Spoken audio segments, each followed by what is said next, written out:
সকলকে জানাই বাংলার শুভ নববর্ষ। আজকে আমি কি কি রান্না করেছি নববর্ষের দিনে, চলো তোমাদের সাথে শেয়ার করি। এই হচ্ছে, যেহেতু 1:15 বাজে, কিছু জিনিস কিছুটা এখনও রান্না বাকি আছে, তোমাদেরকে আগেই বলে দিচ্ছি। এগুলোই তোমরা আপাতত দেখো। এই হচ্ছে গরম গরম ভাত,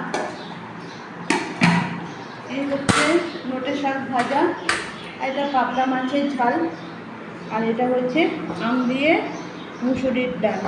আর একটা জিনিস রান্নাঘরে হচ্ছে, প্রথমেই বললাম, তাহলে তোমাদেরকে দেখাই। সামনে নিয়ে হচ্ছে এঁচোড়ের তরকারি, চিংড়ি মাছ দিয়ে। এই হচ্ছে চিংড়ি মাছ, আচ্ছা এঁচোড়। তোমরা দেখতেই পাচ্ছ আমার তরকারিটা হয়ে এসেছে, আর একটু বাকি আছে।